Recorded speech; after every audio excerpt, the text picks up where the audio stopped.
Hello and welcome to the Grant Street Experience. I'm your host, Grant Ervin, here back in the friendly confines of the Fred Rogers Studio on the 9th floor of the City County Building. We have our fabulous co-host with us today. Rebecca, how are you? Hey, Grant. Good to see you. Hi. And then we also got our great guest, David Feiner. David, how you doing today?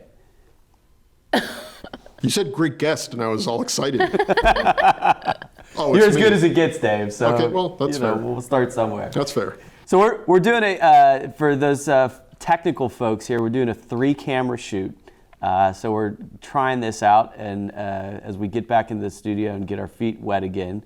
So it's really exciting to be back in the studio, I think. But It is, but I'm looking into this. You're looking into that camera, and I'm looking into that camera.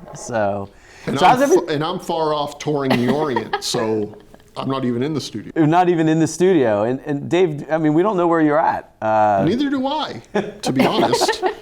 So, maybe to start the conversation here, it's great to be back in the studio, but I have to say it's really fascinating. We were just going through the show catalog and looking at we've almost hit 25 plus shows, I think. And the last time we talked to you, Dave, we were at home. And so a lot has changed. So we've done 3 shows in studio. But the majority of our shows, 4? Now 4. Now 4. The 4th. This is the 4th in-studio show. But, it was interesting. The majority of the shows we've done at the Grant Street Experience have been virtual and using the Zoom platform. And we're kind of pioneers in that template. So we were both ahead of our time. So Yeah, it's kind of like you were the front runners on the Oregon Trail. Unfortunately, fortunately, you didn't die of dysentery on the way. But yes, pioneers all the same. Us or our oxen. Yeah, you had to gore our oxen on the way. So, it'd be interesting though for you guys. One, maybe from a Zoom standpoint, and Dave, you've been at the forefront of this. Our lives have been changed because of the pandemic. But maybe talk a little bit about the role of technology and kind of your team, how you got us up to speed as a city operations in terms of community meetings, council meetings, shows like this. What's that transition been like for you and your team? I don't know. It's been a really strange, pandemic aside, illnesses aside, and I don't mean to diminish what has happened around the country and around the world, but we really didn't know what we were doing. Those first couple of weeks, we had city council saying that they didn't want to meet in person anymore. We had the mayor's office saying that they couldn't hold press conferences in person anymore, and nobody really knew what was happening globally. Yeah. Except, I guess, the people that have many degrees in science-related fields. So immediately, we had to figure out how can we get the city to continue doing its business publicly, but obviously not in person. This studio, this space was upgraded about 5 years ago from 1982 to 2016. But we didn't, one of the mistakes I made at that time was I didn't allow for expansion. Physical expansion or? Technology expansion. Okay. Like it was set, everything was built for 2016 and there wasn't really, I didn't have the forethought, what might we do 5, 10, 15, 20 years from now to allow for new technology. Because I was so focused on getting out of 1982, I didn't really think about beyond 2016. Interesting. So the staff, I asked them to do a lot of homework in a very short period of time. I believe they looked at 7 or 8 video conferencing platforms. And I said, I need a quick list of pros, quick list of cons. I need you download and test these things out on your home computers because we were home and we didn't have city devices there. And I asked them to do a lot of work in a very short period of time. Within maybe 2 days, they came to me and said, we want to go on Zoom. And I said, tell me everything you like and everything you dislike. And they told me everything. And it's kind of like when we first learned Zoom and we had to start teaching it to other people, it's kind of like being a kindergarten teacher. And again, I'm not trying to say anything bad about kindergarten teachers, but you really only have to stay 5 minutes ahead of the kids. We all love our kindergarten teachers. So, Mrs. Lovejoy was mine. She was one of my favorite. They just, so when we started teaching people, you guys included, it was just knowing, because there were people a little more technologically inclined than others, and people would say, what happens when I click this button? Or what happens when I do this? And what happens when I do that? And we needed to know those answers. What were some of the pros and cons, though? I mean, it's interesting because all this stuff was literally off the shelf. It existed. Like we had Teams for a long time, but it was in the background of the Microsoft suite, and I never touched that button. But what were some of those pros and cons between the platforms that you guys investigated, and then ultimately what led us to using Zoom for meetings? Public meetings versus Teams for kind of Skype. In-house, and What happened to Skype? What happened to Skype? Like, are they okay? Has anybody heard? They seen should have Skype? made out like bandits on this. Yeah, and then pandemic. they got left at the starting line. My thought is that Zoom was a really small company prior to the pandemic, but the thing that attracted customers there, especially from a television standpoint, was that their output file, like when we would record a meeting on Zoom, the file that they gave us was exactly what we needed. Teams didn't allow that. Skype didn't, and not only that, not only the file type, but the file size. Yeah. So we were looking for a high definition MP4 video file with audio embedded in it, and Zoom gave that to us. So they were literally like made for TV. Absolutely, without even realizing cool. it. Huh, that's interesting. And some of the other platforms were also offering MP4 video files, but at a very small, compressed size. Yeah. So what we would have had to do is then blow it up to 1920 by 1080, and everybody would have been pixelated. It would not have looked good. And I don't know how long the two of you have worked in government, but most people like to watch themselves. So we wanted to make sure that when they watched themselves, we didn't get a lot of questions. Yeah, that's pretty good. Rebecca, how has it been for you? I mean, because you have tons of meetings, organizing things. Let's go pre-pandemic, like we had tons of in-person meetings, community gatherings, etc. How has the visual, the Zoom Teams world kind of changed it for you? What's that been like? I think it's way easier to flash whatever document you're working on in real time up on a screen. You're really good at that, by the way. Let me share this with you. And it's so much better than having to ruffle through my crumpled papers in my backpack and pull out some document and point to it with a pencil. You can edit things in real time and share what you're working on with people, which I think is really nice. Yeah.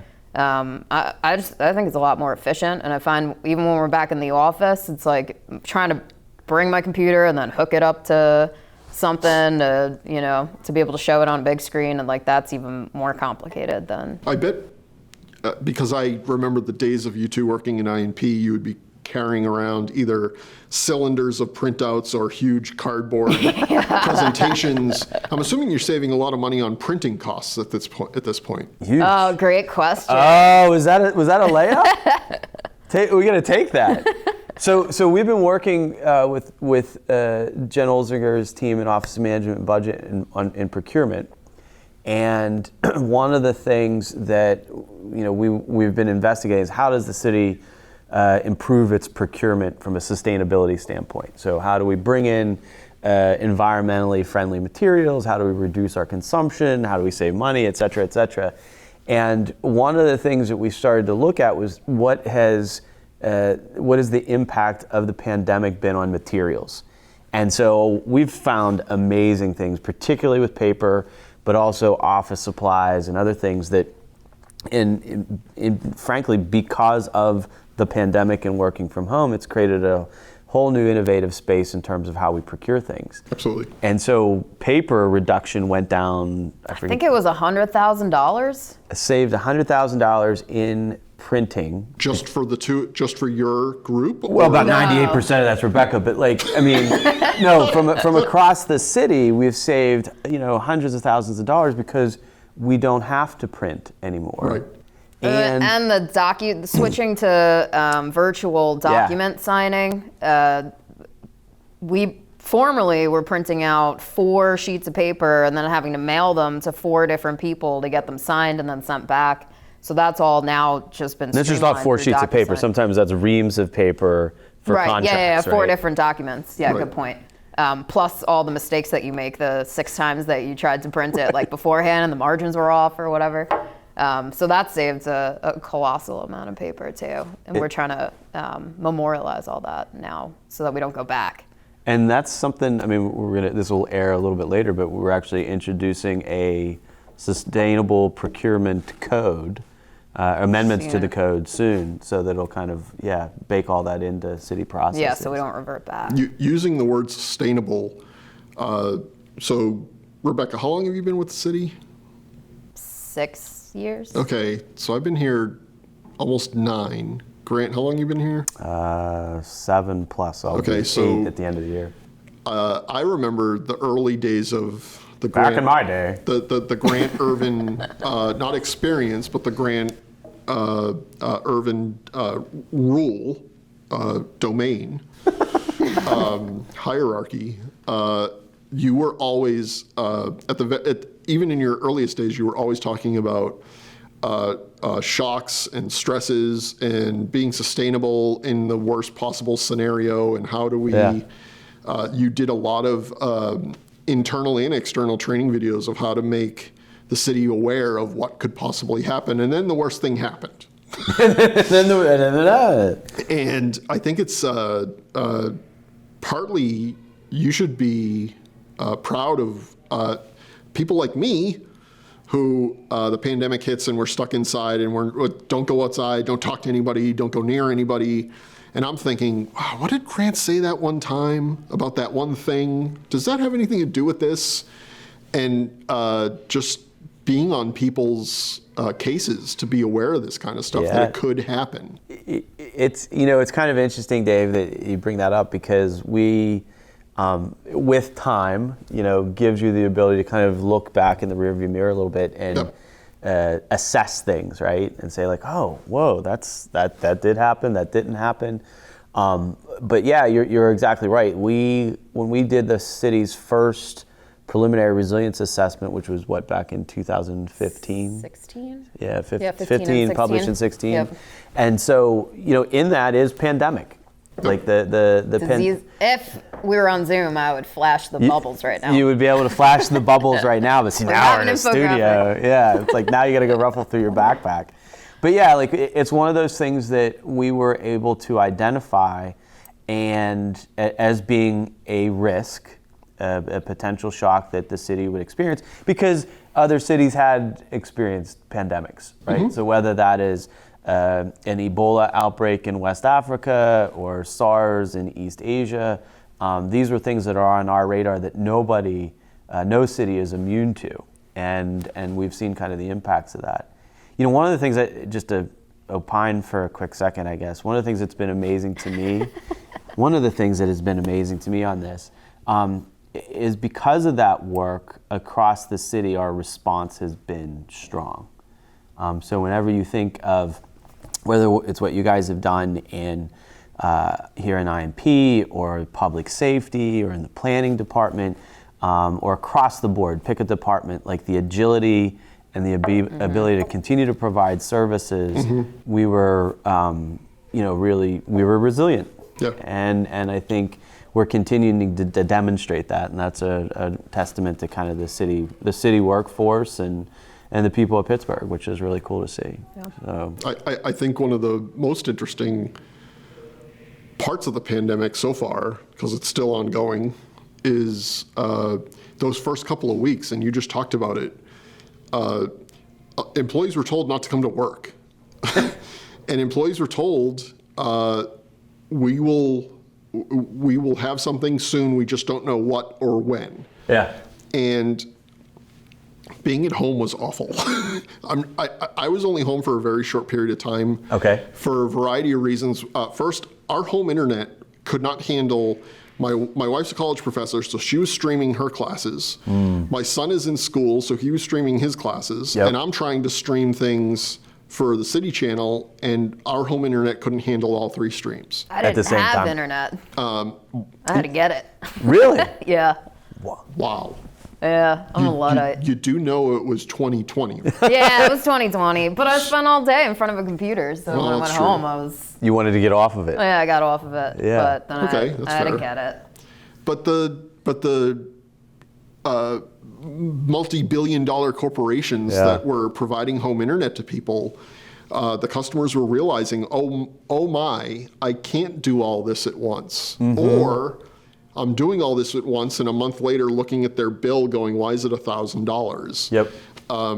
So I think that the employees, not just of IMP or city planning or public, like you said, not every city employee, was just trying to figure it out on the fly and still be able to do their jobs. And I mean, my team trying to figure out really quick and knowing that they had to. It wasn't like they had 4 weeks or 8 weeks or 6 months to look at things slowly and write out a report and make a video. They had to study this stuff really quickly. You know, it's interesting too, as you talk about that, you said something, we're still in it. Yep. And that's one of the phrases that has kind of, I think needs to be said more, because so many people, I think, reflect, and this is my next question for everybody, but so many people look back at that period of time, like the we filmed online back in July of 20, I think it was. So like that period between like let's say March and July, right? Like the summer was that period where there was so much of that uncertainty that you're talking about. And people will, I think, forever look at that period as like the period, right? Yeah. But we're still in the midst of it, and yet we've kind of found ways to adapt around the challenge that we're still in a pandemic, right? And I think that's kind of nuts. What you were mentioning, it was awful being at home. I mean, what were some of your reflections of that time? You know, that let's say March 12th to July 12th of 2020, like personal reflections, I guess. Go ahead. Yeah. I don't know. Yeah, I guess there's just so much Because you're always, let me just interject before you go in there, because you're always one of those persons of like advocating for teleworking, right? Yeah. Like you were, prior to March, you were always like, could we have these opportunities and that type of flexibility? Which sometimes we're like, yeah, sure. Like I'm like a doomsday thinker too. That's why you're so good at your job. But you were ahead of your time in terms of advocating for that. But then when it happened, what was that like for you? I mean, there were like good parts of it, but then that uncertainty and like all the unrest and, just the general, I don't know, like nervousness undertone of like, everybody's lives, couldn't. I don't know how to put it, but there were definitely good parts about working from home and telework and like things that you wanted to be able to pick and like retain whenever it's over. But just that like under that uncertainty kind of just jaded everything. That's it. Yeah, it didn't make it fun. No, it didn't make it fun. But then, and then I think the worst, like an even worse part of it was the next winter, because it was just so cold and like Pittsburgh is dreary and there's like a loneliness factor. This isn't the Chamber of Commerce tape, by the way, but go ahead. Yeah. Travel and tourism. I don't know. I think it hit in waves. Like there was some good aspects, and then like something crazy, just generally in the world would happen. Some undulation to it, right? Yeah. What about you, Dave? I think that being at home made me realize how much I liked work. How much you like work? Yeah. I miss my colleagues. Yeah. And, yep. There's a social aspect to The Office. Yeah, Not the TV show, but coming to an office. And the home internet situation is what forced me to come back to work pretty quickly, or come back to the office pretty quickly. So I didn't have. Because you literally need bandwidth. Like that's your Yeah. job. Yeah. And there wasn't going to be people saying it's okay. Don't worry if you can't record today. That's not an option for my job. Or you can't do your job today. It's okay. Just come back tomorrow and try better. So that's why I came back to work. And the interesting thing, the thing I hated the most was, so we're recording this at middle of October. Right around this point last year, I realized I had to start wearing pants again because I was wearing shorts and sandals to work and t-shirts. Yeah. To go down to your basement office? No, like- to come here. Oh, to come here. To come to the building. So the weather had turned, and I was wearing Red Sox t-shirts and shorts. There were only about 50 of us in the building at that point. Yeah. When it turned cold, I opened the drawer that had pants, and I could hear it screaming, "The light, the light, the light." So I say that as a joke, but and it's funny because it is, but that was the hard point for me. Like, oh my God, I have to put on a jacket and maybe pants for this. Yeah, get ready for it. And I'm sure a lot of people had that. Let me back up a second. You remember a couple of years ago, I mean, there are these viral videos, whether it's on YouTube or any other platform. There was a viral video of, I think it was a man from Britain. He was being interviewed on a TV station live, and he's in his home office, and suddenly the door opens and a baby comes walking in. And we all laughed at that. We all thought that was hysterical until it all started happening to us. Do you think that was like foreshadowing? Like, Well, that wasn't during the pandemic? no. No, that was 4 or 5 years ago. Yeah. I am not a conspiracy theorist, although I do like my various JFK conspiracy theories. Yeah. However, when cats started walking across keyboards, when dogs started barking or children started kneading, we all realized. I think when I was at home, every time I turned on my camera, everybody would say, "How's Potter?"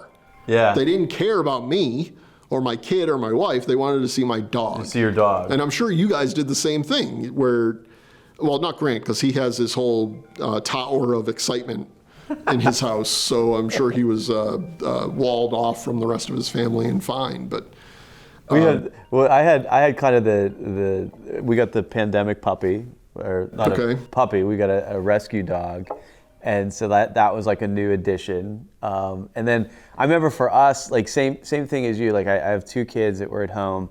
My wife, Amy, worked at home, so it was like the dog and Amy. And like one weekend, everybody's like, okay, this is great. Dad's home, the kids are home. And then by like week 3, the dog and Amy were both like, what's everybody still? Why are you guys here? Like this is our space. Like the dog was literally confused. Right. And like I don't get it. Why is the man here? Like I thought this couch was mine. One of the things that I reflect on, just to talk about like the stressors for a quick second. The internet one was something that definitely came out as being a huge stressor. Yep. That the internet itself is a utility, much like water and electricity, and providing heat, and the fact that we weren't able to provide that in a ubiquitous fashion is one of the major underlying things that still has not been rectified. That's correct. And as a result, it pushes people further and further behind, whether it's for job access or with regards to education services. That was one thing. And then the second thing that I think we were talking about this the other day is the pollution because of transportation and the silence. So like that period from like March of 20 to say like June, July, we've seen this in some of our statistics, right, where like pollution, precipitously went down because of, in fact, that we just put out a piece a couple weeks ago that we worked on with Google that transportation emissions were down by like 20%, which is bonkers. But the silence and like how you could be in the city and smell the air, and it was fresh. I think that's like one of those two things that like I think will stick with me through that. Because now like I'll walk along and like listen to a podcast or whatever, and like somebody drives up behind, and I'm like, quiet down. Like what do you, it's like annoying, but that those might be are two your things. Angry old man yelling It's coming at cloud. in. It's Get off my lawn. it's coming. I see it like kind of developing. Yeah. I live under the Parkway. The silence was great. It Yeah. was pretty amazing. Where do you live? In the run under I-376. Oh, So okay. it was, the only other time was when they blew up the Greenfield Bridge, is when Right. they shut down When they all shut it that, down. the Parkway. But yeah, it was nice and quiet, and I mean, because you're literally at the edge of the park, right? Right. yeah. And but for like when there's transportation. But it's right, yeah, it's right right overhead. there. So I mean, all the traffic is back now. Yeah. But at that time, it was great. I live in Swiss Elm Park, far east end of the city by Edgewood. And I live right like my across the street neighbor, his backyard is the Parkway. And yeah, you're absolutely right. We heard nothing. It was eerie. It was like Halloween eerie. Not hearing anything, not seeing anything. And just the other day, we've had our windows open because it's been fairly decent out. And we heard 3 accidents within 5 minutes. So yes, the traffic is back. Yep. Well, yeah, it's back. that leads to something interesting too. Is actually like traffic. I believe it's both fatalities and definitely incidents have increased. Oh, since pre-2020? Uh-huh. Oh, Yeah. that's interesting. It feels like the traffic is even at different times. It's not like concentrated like it was during a specific rush hour. Interesting. It feels like there's a weird like 2 or 3 o'clock like bump or Yeah, something I agree that with that. occurs. So I don't know if people are, more, I mean, like our schedules are a little bit different. Like we're a Yeah. little more flexible, some of us, but I wonder, what that is over, the whole city. Like people are starting later, leaving later. It's like more of, not a trickle, but maybe it's like a longer, but less intense rush hour. There's I'm not a doctor. I don't play one on TV. I didn't stay at a Holiday Inn Express last night. I don't know these things for sure, but I think that there's been a lot of companies are allowing for a lot more flexibility. Yeah. Whether it's like you were talking about before, Rebecca, you wanted to work at home. A lot of people are working at home now because they've proven that they can, versus going to the office 5 days a week, or flexibility in the terms of hours. Somebody might say, I want to go in at 6 in the morning so I can get out at 2 or 3 in the afternoon, and companies are allowing that. And I know it's not just Pittsburgh. I know that I have friends. I know it's surprising that I have friends, but I have friends around the country who are saying that their normal, what was pre-pandemic normal 9 to 5, is whatever they want it to be now. So the traffic, I can't imagine it's changing in LA, because there are people sitting in traffic in LA that will be there in 20 years from now. But I think companies are being a little more flexible in all varieties of the work experience. I don't want to get into prognostication, because last time we had you on, you basically said that Tom Brady wasn't going to win the Super Bowl, and well, thank God we didn't. I didn't technically say which year, though. You didn't say. That is true. That is true. So there is always this year. Right. But like maybe some prognostication. I mean, do you think some of these things get embedded or change, like the way we live, the way we work, whether it's technology or the commute time, or what stays, what goes, what fades away, what returns back to normal? I wonder how long it's going to take for like our office buildings to start closing and being repurposed. Really? Not like maybe not the city's portfolio of office buildings, but a lot of larger companies that are now hiring new. So, there's been a lot of job turnover, and it feels like a lot of the people who are getting new jobs are all teleworking. Wow. So like, I wonder how long, if that's a permanent transition or if that's, you know. So like the collapse of the commercial real estate market? Yeah. I agree with that completely. That's interesting. I wonder how that's going now. My wife and I have a friend who works for a fairly major corporation here.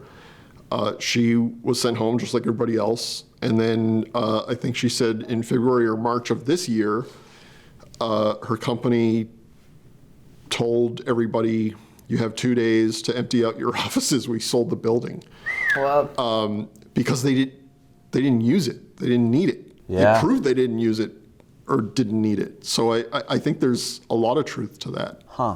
But you know, if we have a housing shortage, that's a good, you know, repurposing of, there's a lot of wasted space in offices that people I are agree. using. It is true. I mean, that is a really good point. Like, so if you take a central business district like downtown Pittsburgh, it doesn't have to be commercial real estate. Yeah. It could really alleviate an affordable housing challenge, right? I think so. Yeah. You know, it's interesting. I was walking down Liberty, I think it was, and saw a new co-working space, pop up. And so you've seen in other cities like WeWork and places like that. Here we have the Beauty Shop and a couple others across Pittsburgh. And I wonder if more spaces like that open. You know, to your point earlier, Dave, like in some cases you need to get out of the house and have a physical location to go to. At least I do. Like I ran into that the other day where like I needed to come into the office for a couple things and I was like, oh, this is nice. There's nobody here. I have some space and time and I could write and still did 6 Zoom calls, but like it was in a different location. And so I wonder if that's something that starts to take shape more, like adaptable locations. Yeah. So what we've, and I'm reiterating myself or repeating myself, what we've proven is that work can be, not everybody, but most people can work anywhere. Yeah. So I actually, my wife knows somebody who took a job far away but didn't have to move. Yeah. Because the job could be done over the computer. It's true. I think that's something that will be looked into as well. Do I need to, well, obviously city employees must live within city limits, so that's out the door for city employees, but companies will start to look at applicants from farther away, knowing that they can just remote in. Yeah.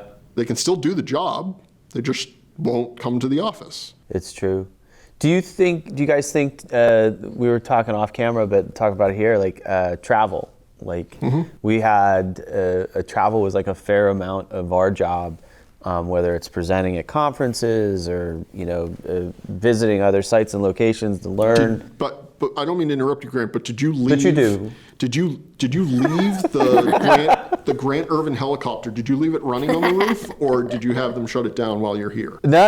I had to sell the lease. Oh, okay. It was, I put it on eBay and. Okay, I just want to make sure. it Sorry to worked out. interrupt. Yeah. But go ahead. You were saying. I didn't know you had a helicopter. I thought you had a flying squirrel suit. No. No. We had the heliport built on the yeah. top of the roof. Right. So, Roof deck. that was in the 2011 capital budget. Forget We're about kidding. a green We're kidding. roof or solar. We have Grant's helicopter. You got Grant's helicopter. This is I hear sustainability it. guy. Yep. I hear it. That's it. It's electric. So. Boogie woogie woogie. No, but like travel, and this goes in the same bucket, I think, of like in-person meetings, right?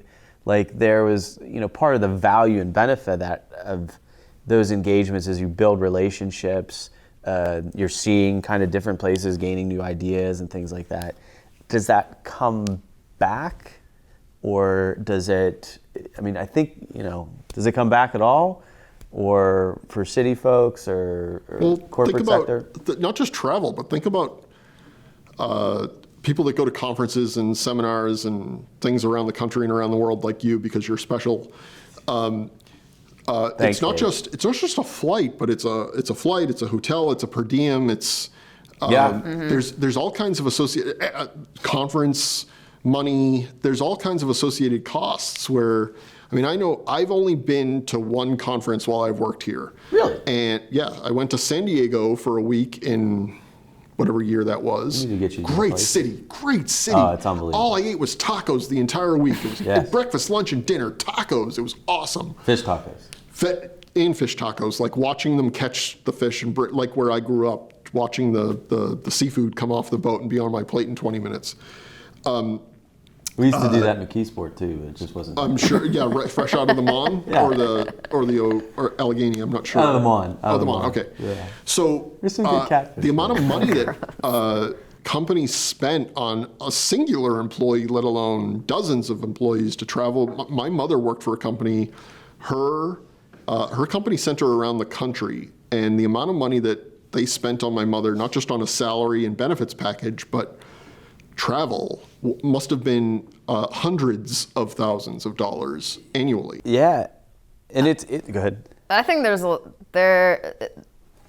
there's different types of engagements. I think that necessitate being in person, and then can definitely be done over Zoom. And I think that there were a lot of consultants and companies selling products or whatever that were just flying out for like a day and then leaving. Yeah. And I think that a lot of that travel is totally unnecessary, just kind of a waste of emissions, and I hope that doesn't come back. But there is a lot of value to going and visiting another city if you're a city employee and understanding how they do it in other places and seeing and visiting for yourself. But I think there was a lot of extraneous travel that I'm glad is gone. Almost in a way, like let's take Pittsburgh to San Francisco, for example. That's a 3-day trip for a 5-hour meeting. That's flying out on one day, sleeping, going to the meeting, sleeping, and flying back. That's 3 days. Yeah, there's going to be I think like a hierarchy. Like there's that where it's like I could do this in an hour. We had this actually the other day where there was somebody who was going to come to Pittsburgh. She canceled or wasn't able to get a flight or whatever the case may be, and then we had the meeting on Zoom and we were done in about an hour and 15 minutes. Yeah, and was just going to fly out for the day and then fly back. And back. And wow, it's great that I think had she come here, we probably would have had lunch or something to that effect, which deepens a relationship, I think. But the actual work got done. Yeah. And so I guess the question starts to be is when is it task-oriented travel?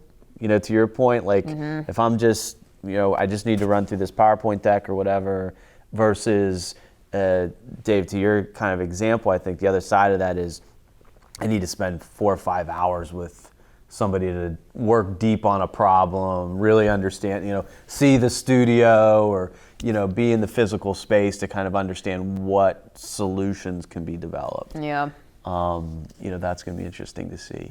You mentioned you're in Swiss Elm Park. One of the things I'm really curious about is our neighborhood business districts.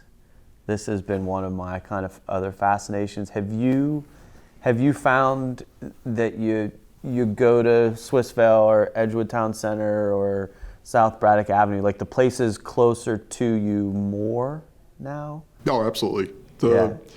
At the beginning of the pandemic, while we were all stuck in the house together, we did a lot more. First thing we did was sign up for Grubhub and Instacart and all these other things so that we didn't have to leave the house because we're petrified of everybody. But so not only Swissvale and Edgewood Town Center, but Regent Square, going to all these places, locally owned, not national chains, for a variety of things, whether it was coffee or a full meal, and trying out new things. Honestly, it was, what else are we going to do? We're going to go to the same 4 places. Let's try this one, and if we like it, great. If we don't, that's okay. I think that we still spend our money at the locally owned places because they need our money more than the nationally recognized places. I think it's fascinating. Have you done the same? Or Greenfield, Squirrel Hill? I go to the same 2 places. Not even 4. I hit Big Jim's and Dilamato's supermarket in Hazelwood. So you already had a pretty localized footprint. Yeah, I guess. And so that didn't change, or did it increase? I mean, I hit those places more, probably. Yeah, more often than I would have. I think it's fascinating because in Morningside, where I'm at, our business district it's a little small neighborhood commercial district. It's not like Carson Street or Forbes Avenue, but it has the highest occupancy rate since we've been in the neighborhood. And so it's, and this is in the course of the worst macroeconomic climate that we've experienced in our lifetimes. And we've added a florist, an acupuncturist, the coffee shop reopened, bar, the community center. I mean, these are things that were like in queue. And then now we just had like a little deli open up, which is really terrific. That's great. And it's interesting because of people working at home. And so now that what used to be like a Saturday thing, going to the business district to pick up something, or like an after work thing, there's now like a 10 to 2 crowd, like 10 o'clock to 2 o'clock, where somebody's going to grab lunch or pick something up. Or making an appointment at the physical therapist or whatever. And it's really cool to see that, because maybe 500, 1,000 people live in the neighborhood that work in town are now at home. Right. And it's changed the dynamic of the business district. I think Greenfield Ave has had the opposite. I don't know what it is, but they lost a couple of like the food-focused businesses have left. The same thing can be said about downtown. Yeah, Yep. for sure. There were a number of places that I loved going to for lunch that I didn't venture out of the building because I was afraid of everything, because like I said, I'm afraid of everyone. But the first time I started wandering down towards Market Square, and again, there weren't a lot of people, but seeing all the closed businesses is just shocking. Shocking. Still. Yeah, it hasn't bounced back. Mm-hmm. But there's also like this dynamic of like new things emerging too. Right. Which I think is like if you look at outdoor dining, and like what's happened along Penn Avenue or 6th Street, to have that al fresco dining is really cool to see, and is like improved. It's not just Market Square anymore, right? Like there's like a whole new scene that's developing. I don't know what street it is in Oakland, but they closed down the street. Is it Oakland Avenue, I think? Maybe. And all of the businesses facing the street all have tables, all have areas. One has, I think in the middle of the street is a mini golf, or was a mini golf. So I think that it's reappropriation of space in a way that hadn't been thought of before. My wife and I went to a restaurant, I want to say it was this past April, so April 2021.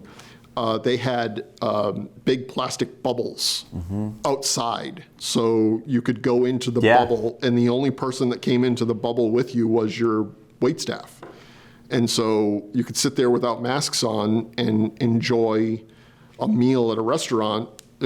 I kept saying to my wife, it felt like, those amusement park bubbles you put yourself into and then you run at each other and you bounce off. That's what it kind of felt like. Yeah. But it was really nice to be in a restaurant setting again. It's true. I was hoping by now we wouldn't need those bubbles anymore and they'd be on fire sale, so I could use it as a greenhouse. To put in your backyard? Yeah. But I mean, in the beginning of our chat, you mentioned, we're still in a pandemic. Yeah. Like, there are things that, I think we all hoped would be over by now that aren't, like having to sit in a bubble in order to eat at a restaurant. So I hope, a lot of things have been normalized, but I hope that, we aren't normalizing it too much so that we can still have an opportunity to go back. That is true. I think that there's a need for that, right? Like this, going back to like the human interaction. I mean, for as much as we're afraid of one another, or have to social distance or physical distance, I don't know what the right terminology is. Like, one of the things that I think has become very apparent is that we need each other, right? Like, Yeah. I don't want to be mushy about it, but like I think a lot of the human interaction, particularly like dining together, Yeah. and having kind of that confluence of people and cultures and faces and spaces is like one of the things that we all need, from a human standpoint. Yeah. Well, Like this is a step better, but it's still so awkward for me to be looking into this third camera when you're like across the room over here. I'm upset that I've never dined with either of you. We should go out, we should do a show live and grab something to eat. Tacos. I think people watching me eat is not something the channel needs. No, it's the ratings will tank. That's for sure. One of my videographers, Bill, watching him eat is one of my favorite things to do, but it's not something that the channel needs. What? Is it like is it a sport for Bill? Oh, or? it is. It is. Not only does he eat quickly, but he eats an enormous amount quickly, and Okay. he's very focused, very singular. My dad used to call it tunnel vision. He's very tunnel vision, focused on the food. It goes into his face, and then there's a smile for about a half hour. It's a fascinating thing to watch. That's awesome. That's awesome. Well, I like watching Bill's eyes roll as you're talking. Anything I say, he's rolling his eyes. maybe one last quick topic before we kind of fade out here. But what since we're talking about food, it's making me hungry. Have you guys cooked more at home, or ordered out more? Cooked. Cooked? Yeah. So you've cooked more. I always So, liked cooking though. I don't cook, I burn water. But there is one thing I do make, Yeah.